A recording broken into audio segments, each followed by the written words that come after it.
be acceptable to you, O Lord, our rock and our redeemer. Amen. Today, as we come to the end of our focus on the season of creation, I thought it appropriate to turn to the book of Genesis and reflect on just a few of the verses where the Bible offers us one explanation of creation.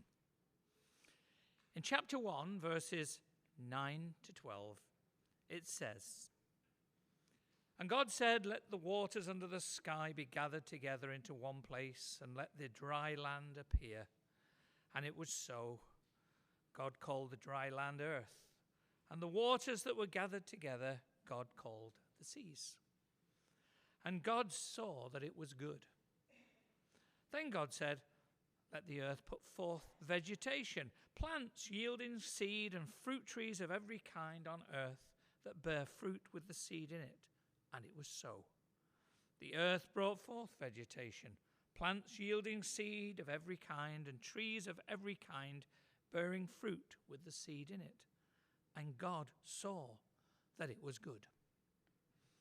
Now, whether you choose to believe all of this happened on the single third day of God's planned creation, or over millions of years by a process of evolution according to God's plan of intelligent design, our role in this process remains the same. Our role is to protect and conserve God's creation in the present, and to educate those who will follow us to protect and conserve it in the future. Indeed, in the covenant that we're asked to make with God during baptism, we are asked the following question: will you strive to safeguard the integrity of God's creation and respect, sustain, and renew the life of the earth? And as baptized followers of Christ, we are asked to say, I will, with God's help. Now, creation, of course, refers to all life on earth. Not just what we can see and appreciate. Unfortunately, however, we sometimes overlook those parts of creation that are less visible or less pleasant for us to think about. This morning, I had thought about bringing a bucket of worms with me, but I was advised that that might not go over too well. They were long, wheelie ones, too. Anyway, they are still of vital importance to the overall health and survival of this planet and of all living creatures on it. So with that in mind, our focus today is on the soil which brings forth the food that we and all the other creatures with whom we share the dry land depend upon. We depend upon for the food that keeps us alive and healthy. Our first reading, therefore, was taken from a book of poetry written by Adam Horowitz entitled "The Soil Never Sleeps." I've never preached on soil before. Now, Adam was born in London, England, but he grew up in the southwest Midlands in an area, Stroud, Gloucestershire.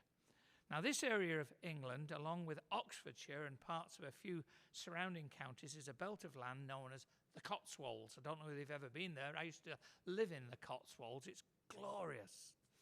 Now, it consists of about 800 square miles of rolling hills and was designated an area of outstanding natural beauty in 1966. And it's now protected and conserved for future generations by an environmentalist group called the Cotswolds Conservation Board. Adam himself is a writer and poet, but he spends time visiting and working on various farms in the area. And having spent most of his life in this carefully managed mixed agricultural area of livestock and crops, he's developed a deep and caring affection for the land. This is reflected in many of his poems, which promote the use of natural organic methods of farming, the raising of pasture-fed livestock, and the protection of English wildlife. He's got a wonderful poem about badgers that I was reading just a couple of nights ago. And consequently, he served as the poet in residence for the county of Herefordshire and the British Pasture-Fed Livestock Association. In today's reading, he's drawing our attention to the vibrant living nature of soil upon which we and all the other creatures living on the earth are dependent. By doing so, he hopes to emphasize the role that we should all play in protecting the soil and keeping it healthy. He refers to the soil as a living part of creation that never sleeps, and that for soil to remain healthy and therefore yield healthy crops, it must be constantly regenerated with organic materials. These are then used by millions of microbes, worms, and other creatures that live below the surface to nourish the roots of plants, thereby ensuring healthy growth and good nutritional content for us to eat. However, you might find this surprising. Ever since the development of the plough, which farmers use to carve deep furrows or tills into the earth, the soil has been under constant attack. I grew up in a farming community in the northwest of England. I spent all my summers working in the fields. And I must admit that to see the neatly carved furrows, or tills as some people call them, was like seeing a work of art being created and carved into the landscape by the farmers. They took great pride in showing how skillful they were in creating these furrows and these designs, and they competed against other farmers in ploughing competitions. Ploughing the land in the autumn for next year's spring planting became a way of life. But as soil and crop quality have declined, faith in God's original design for the land was replaced by faith in the use of fertilizers and pesticides. Many fields were totally cleared of any surrounding trees to allow them to be worked to the very edges in an effort to gain maximum crop yield. Fewer and fewer fields were left with all year round cover crops such as ryegrass or oats or simply corn stubble after the corn had been removed, which could then be used to graze livestock, enabling them, the livestock, to play their part in naturally fertilizing the soil. Instead, factory farming of livestock contained in pens and fed with antibiotics and hormones to promote their growth slowly became the norm. This intensive approach to farming inevitably led to unsustainable soil loss due to wind and rain erosion, as well as severe loss of organic material, microbes, worms — I keep referring to worms, I like worms — and other inhabitants of that subterranean world.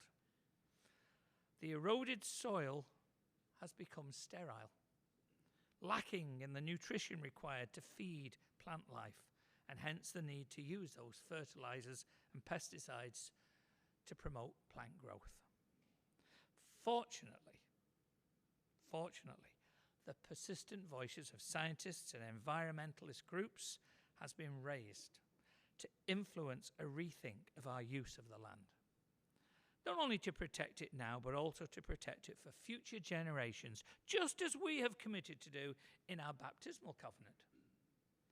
Studies done both here in Ontario and elsewhere have demonstrated that regenerative agricultural practices not only do restore and preserve the soil, but also produce higher nutritional crops for us to eat and make farming more profitable. These practices involve replanting trees around the fields to serve as windbreaks. That stops the soil from being lost due to wind erosion. Discontinuing the ploughing of fields after crops have been harvested, which simply allows the top layer of soil to dry out, die, or be lost, along with much of its organic content, to rein erosion.